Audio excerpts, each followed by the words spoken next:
شروع کی جائے، پھر کچھ دیر تک درود شریف پڑھنے کے بعد دعا کی جائے، تو کیا یہ نماز پڑھنے اور دعا کی قبولیت کے لیے بہترین وقت ہوگا؟ اقصیٰ حبیب انڈیا سے جی، سب سے بہترین وقت رات کا آخری حصہ ہی ہے، تہجد کا بھی اور دعا کا بھی۔ تہجد کا تو ہے، قرآن میں جگہ جگہ ثابت ہے، نبی صلی اللہ علیہ وسلم کا اپنا معمول بھی ہے کہ عام طور پر آپ رات کے آخری حصے میں نماز پڑھتے تھے، اور دعا کے لیے بھی حدیث میں آتا ہے کہ اللہ تعالیٰ رات کے آخری حصے میں آسمان دنیا کی طرف آ کے صدائیں لگاتے ہیں، حل من مستغفر اغفر لہ، کوئی ہے مجھ سے گناہوں سے توبہ کرنے والا، میں اس کے گناہوں کو معاف کروں، حل من مسترزق ارزق لہ، کوئی ہے روزی طلب کرنے والا کہ میں اس کو روزی دوں۔ تو اس لیے آپ اگر یہ معمول بنائیں تو بہت اچھا معمول ہے، کچھ وقت تہجد میں گزاریں اور پھر باقی وقت دعا میں گزاریں۔ تہجد کا وقت کب سے کب تک ہے؟ کیا تہجد فجر کی سنت سے پہلے کبھی بھی پڑھ سکتے ہیں یا اس کا کوئی بھی وقت فکس ہے؟ ارباس انصاری انڈیا سے، دیکھیں عشاء کے بعد تہجد کسی بھی وقت پڑھی جا سکتی ہے، لیکن سب سے زیادہ فضیلت والا وقت رات کا آخری تہائی حصہ ہے، یعنی عشاء کے بعد اور صبح صادق کے ٹائم کو 3 حصوں میں ڈیوائڈ کر دیں برابر برابر، تو جو آخری تہائی ہوگا وہ سب سے بہتر وقت ہے تہجد کا۔ تو وہ نہیں ہو سکتا تو کبھی بھی سونے کے بعد اٹھ کے تہجد پڑھ سکتے ہیں، آدھی رات کو بھی بہتر ہے کہ نیند لیں، سونے کے بعد اٹھنا یہ تہجد کا افضل وقت ہے، اور اس کی بھی توفیق نہیں ملتی تو سونے سے پہلے بھی پڑھی جا سکتی ہے، لیکن سب سے افضل ہے آخری حصہ، پھر چلو آخری میں نہیں پڑھتے لیکن تھوڑی نیند لینے کے بعد اٹھ کے پڑھ لیتے ہیں، یہ بھی غنیمت ہے، یہ بھی نہیں ہوتا چلو عشاء کے بعد پڑھ لو۔ تہجد کے بعد کچھ دیر سونا کیا سنت ہے؟ راشد صاحب لاہور سے پوچھتے ہیں، جب ہم تہجد کے لیے اٹھتے ہیں اور تہجد کے بعد تھوڑی دیر کے لیے لیٹ جاتے ہیں تو لیٹ جانا سنت ہے یا سو جانا سنت ہے، اور یہ سنت ہے یا نہیں، اس بارے میں رہنمائی فرمائیں۔ جی ہاں بھائی سنت ہے، رسول اللہ صلی اللہ علیہ وسلم تہجد کی نماز کے بعد کچھ دیر ہلکی نیند لیا کرتے تھے، کیونکہ وہ وقت تھوڑا سا ہی ہوتا ہے تو تھوڑی دیر آپ سویا کرتے تھے۔ جب حضرت بلال اذان کہتے تھے فجر کا وقت داخل ہوتا تھا تو نماز سے تھوڑی دیر پہلے آپ آرام فرمایا کرتے تھے۔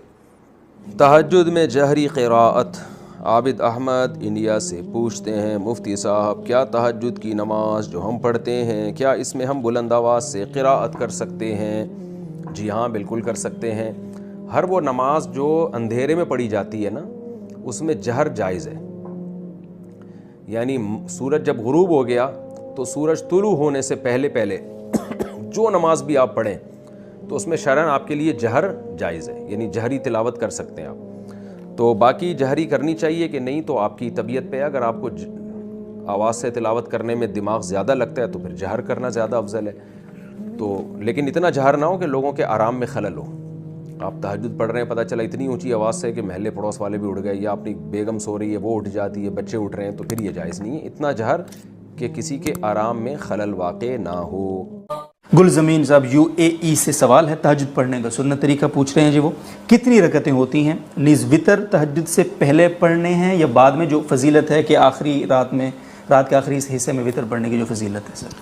تہجد کا بہتر طریقہ سنت یہ ہے کہ پہلے نیند کی جائے، تھوڑی دیر سوئے جائیں، پھر اس کے بعد رات کے آخری حصے میں اٹھ کے آپ نماز پڑھیں، اور اس میں نبی صلی اللہ علیہ وسلم سے مختلف رکعتیں منقول ہیں جی، تو بہتر یہ کہ 8 رکعتوں کا معمول بنایا جائے، لیکن اگر کوئی 2 رکعت پڑھتا ہے، 4 پڑھتا ہے، 6 پڑھتا ہے وہ بھی جائز ہے، اور اس سے 8 سے زیادہ بھی پڑھ سکتا ہے، اور وطر جو ہے تہجد کے بعد پڑھے جائیں، اگر جس کو یقین ہو کہ تہجد میں اٹھے گا وہ تو اس کو چاہیے کہ وطر وہ تہجد کے بعد پڑھے، اور اگر آپ کو ڈاؤٹ ہے کہ پتہ نہیں آنکھ کھلے گی نہیں کھلے گی تو پھر وطر پہلے پڑھ لیں اور پھر تہجد رات کے آخری حصے میں اٹھ کے پڑھ لیں۔ بہت بہت شکریہ۔ اگر یہ بھی ڈاؤٹ ہے کہ اگر تہجد پڑھتے پڑھتے کہیں فجر ہی نہ شروع ہو جائے تو پھر وطر پھر بھی تو پہلے پڑھنا ضروری ہوں گے۔ بہت بہت شکریہ۔ میں ایک واقعہ سناتا ہوں، شاید حضرت ڈاکٹر عبدالحی رحمہ اللہ کیا ہے یا مولانا عاشق الہی رحمہ اللہ کا، وہ بزرگوں میں سے کسی ایک بزرگ کا واقعہ ہے۔ ان کا تہجد کا معمول تھا، روزانہ پابندی سے تہجد پڑھا کرتے تھے۔ ایک دن بیمار بھی تھے، تھکاوٹ بھی تھی، تو فرماتے ہیں کہ بیماری اور تھکاوٹ کی وجہ سے تہجد میں جب آنکھ کھلی تو اٹھنے کا دل نہیں چاہا۔ اب یہ پورا واقعہ ذرا غور سے سنو اور اپنے اوپر فٹ کرو۔ اچھا، ان کا تہجد کا پروگرام ہوتا تھا تو غالباً مصلی پہلے سے رات کو بچھا کے رکھتے تھے، ورنہ شیطان نہ یہ ورغلاتا ہے، ابھی اٹھو گے، پھر جا کے مصلی تلاش کرو گے، پھر یہ چھوڑو یار، تو یہ سارے انتظامات پہلے سے کر کے رکھا کرو۔ تو انہوں نے کہا کہ سستی ہو رہی ہے، اٹھا نہیں جا رہا، نیند بھی آ رہی ہے, کیا کریں؟ اب شیطان کا مقابلہ شروع, شیطان با مقابلہ انسان, کیا خیال ہے؟ اور یہ مقابلہ انسانوں کے ساتھ ہی ہوتا ہے. جو شیطان جیسے شیطان ہوتے ہیں نا, ان سے شیطان کو مقابلے کی ضرورت نہیں ہوتی. وہ کہتے ہیں ویسے ہی پڑا ہوا ہے, میرے کہے بغیر ہی پڑا ہوا ہے. کیا خیال ہے؟ میرے کہے بغیر ہی پڑا ہوا ہے تو مجھے پڑے ہوئے کو اٹھانے کی چندہ ضرورت نہیں ہے. تو اب شیطان نے کیا کیا کہ بھائی سو جا. حدیث میں آتا ہے شیطان تھپکی دیتا ہے, سو جا بھائی بہت لمبی رات ہے. تو فرماتے ہیں کہ میں اب شیطان سے مقابلہ کیسے کروں, نفس سستی ہے. تو میں نے نفس کو سمجھانا شروع کر دیا اور شیطان کو ٹوپی کرانا شروع. یہ ٹوپی کے میرے الفاظ ہیں, ان کے نہیں ہیں. شیطان کو کیا شروع کر دی؟ ٹوپی کرانا. جیسے شیطان بھی ٹوپی کراتا ہے, پتہ ہے آپ کو شیطان پتہ ہے کیسے ٹوپی کراتا ہے؟ شیطان کہتے ہیں صرف ایک دن تو ناغہ کروا رہا ہوں تو اس سے روزانہ تو پڑتا ہے نا. یہ ٹوپیاں ہیں کہ بھائی جب ایک دن چھوڑو گے تو پھر اگلے دن بھی چھوڑو گے. سستی ایک دفعہ ہو گئی تو ہونا شروع. پھر شیطان یہ بھی ٹوپی کراتا ہے, کوئی فرض تھوڑی ہے تہجد. تو آج سنتیں چھڑوا رہا ہے, کل فرض چھڑوائے گا. فرض کیسے چھڑوائے گا؟ بولے گا چھوڑ دے, توبہ کر لینا. توبہ تو قبول ہو جاتی ہے نا بھائی, کتنا بڑا گناہ ہو جائے توبہ تو قبول ہو جاتی ہے. تو یہ ہوتے ہوتے وہ آگے بڑھتا ہے, پھر جہنم میں پہنچائے بغیر وہ اطمینان سے نہیں بیٹھتا.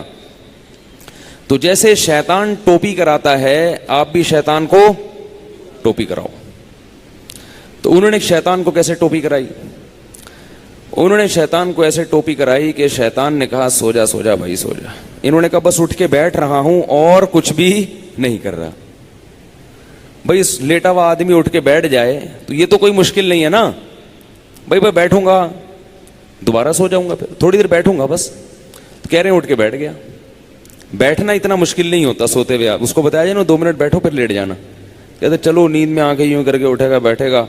اب جب بیٹھے ہیں تو شیطان کہہ رہا ہے لیٹ جاؤ, تم نے تو کہا تھا میں صرف بیٹھوں گا. ظاہر جب اٹھ کے بیٹھتا ہے لیٹا ہوا آدمی تو سستی میں کچھ تو کمی آتی ہے نا. جو لیٹے ہوئے انسان کی پوزیشن ہوتی ہے سوتے ہوئے میں, وہ بیٹھے ہوئے کی نہیں ہوتی. اس کو کچھ سستی میں کمی آتی ہے. اب جب اٹھ کے بیٹھے ہیں تو شیطان کہہ رہے لیٹ جاؤ. یہ کہہ رہے ہیں ایسا ہے کہ صرف کھڑا ہو جاتا ہوں. بیٹھے رہے تھوڑی دیر, آنکھیں واکھیں ملی, میں کھڑا ہو جاتا ہوں, یا یہ واش روم میں چلا جاتا ہوں. تو شیطان کو اپنے نفس کو یوں بہکایا, ٹوپی کرائی کہ میں صرف واش روم میں جاؤں گا اور وہی استنجا وغیرہ قضائے حاجت یا پیشاب وغیرہ جو بھی ہے کر کے واپس آ کے لیٹ جاؤں گا. کیا خیال ہے اس میں کیا جا رہا ہے؟ تو نفس جو ہے نا اس کے لیے آمادہ ہو جاتا ہے, چلو اتنا تو چلتا ہے. اگر لیٹے ہوئے یہ سوچتے نا کہ پیشاب کر کے آؤں گا تو پھر مشکل ہوتا. بیٹھے ہوئے آدمی کے لیے سوچنا آسان ہے. تو کہہ رہے میں اٹھ کے گیا واش روم میں. واش روم میں جو بھی پیشاب وغیرہ فرمایا ہے کیا ہے, تو شیطان نے کہا واپس. وضو خانہ ساتھ ہی تھا. میں نے کہا وضو کر کے لیٹ جاؤں گا بس, ٹھیک ہے نا, تھوڑا سا منہ دھو لیتا ہوں, چھپکے مار دیتا ہوں. یہ واقعہ میں اپنے الفاظ میں بیان کر رہا ہوں, ٹھیک ہے نا, تاکہ آپ لوگ بالکل اس کے مطابق چلیں اور آپ کو یہ احساس ہو کہ ایسے ہمارے اکابر نے کیا, بزرگوں نے کیا. تو اس طرح کرنے سے کیا ہوتا ہے؟ وہی ہوتا ہے جو ان کے ساتھ ہوا, تہجد کی پابندی ہو گئی.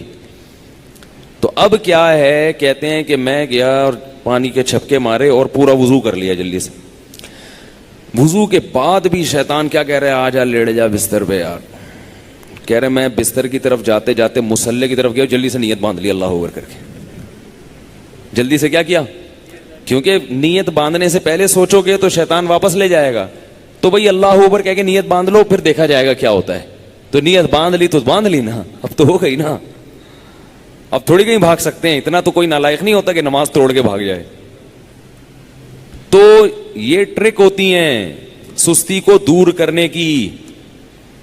نہیں آ رہی نا, تو اس طرح پڑھ لیا کرو نماز. آپ تہجد کی پابندی اس طرح سے کر لیں گے. تہجد پڑھو گے تو فجر تو لازمی ہوگی. تہجد کو فوکس کرو تو فجر نہیں جائے گی کہیں انشاءاللہ. اگر تہجد رہ بھی گئی تو فجر تو ہو جائے گی نا. شیطان ٹوپی کرا کے تہجد چھڑوائے گا تو آپ بولو گے یار بہت ٹوپیاں ہو گئی ہیں, تہجد چھوڑ دی, فجر تو فرض ہے. نماز خشوع و خضوع سے پڑھنا, بول تو نماز پڑھنا کتنا مشکل, اوپر سے دل لگا کے پڑھو. نماز پڑھنا آسان تھوڑی ہے. 5 ٹائم پوری زندگی پڑھتے رہنا, پھر دل لگا کے, دل لگے نہ لگے کوشش کرنا لگانے کی, یہ اور مشکل کام ہے. دل ہی نہیں لگتا انسان کا, ادھر ادھر لوگوں کو دیکھو نا نماز میں ناک میں انگلیاں گھما رہے ہیں, کان میں انگلیاں گھما رہے ہیں, پتہ نہیں کیا کیا کر رہے ہیں, ہلے جا رہے ہیں. میں ابھی اسلام آباد ایئرپورٹ پہ تھا تو ایک عرب آیا میرے ساتھ کھڑا ہو گیا. میں تلاش کر رہا تھا جماعت کے لیے کوئی بندہ ملے ایئرپورٹ پہ نا, جماعت کرایا کریں, اکیلے نہ پڑھا کریں. تو جو مسلح بنا ہوا تھا میں تھوڑا انتظار کیا, میں نے کہا دیکھوں کوئی بندہ آتا ہے, تو ظہر کی نماز تھی, میں نے کہا نماز پڑھتا ہوں.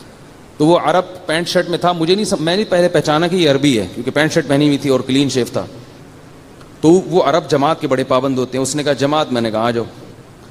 اب میں امام بنا, وہ مقتدی بن کے میرے ساتھ کھڑا ہو گیا.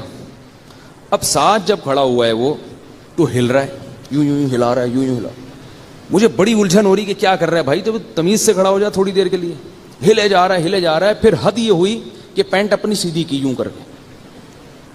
پینٹ جب سیدھی نہیں ہوئی تو بیلٹ کھولی نماز میں بیلٹ کھول کے پوری اچھی طرح سے ٹائٹ کی. پوری نماز اس طرح پڑھی ہے. مجھے بڑا وہ ہو رہا تھا کہ بھائی یہ کیا ہے. تو وہ قرآن کی آیت یاد آ رہی تھی, والذین هم فی صلاتہم خاشعون, کہ جنت میں جانا ہے تو نماز پڑھنا کافی نہیں ہے, نماز خشوع و خضوع سے. تو دل تو اپنے قابو میں نہیں ہے نا, کم از کم ظاہری جسم تو اپنے قابو میں ہے, اس کو تو انسان قابو میں رکھے, وہ بھی ہلے جا رہا ہے. جب اس نے پینٹ سیدھی کرنا شروع کی, بیلٹ کھول کے, ہے نا کہ یہ زیادہ ہو گئی بھائی, یہ زیادہ ہو گئی. تو ایک صاحب کو میں دیکھتا تھا کہ جب بھی وہ نماز شروع کرتے تھے, نماز تکبیر کے بعد ہاتھ باندھا, اس کے بعد اپنا چشمہ اتار کے جیب میں رکھا. ارے یہ نماز سے پہلے چشمہ اتار کے جیب میں رکھ لو.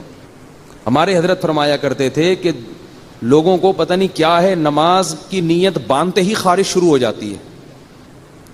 تو فرماتے تھے کہ نماز کی نیت باندھنے سے پہلے پورا جسم اچھی طرح کھجا لو, ناک میں انگلیاں بھی گھما لو, کان میں انگلیاں بھی گھما لو, روئیاں ٹھوس لو, جہاں جہاں کھجانا ہے اپنے, ٹھیک نا, کسی اور کے نہیں کھجانا.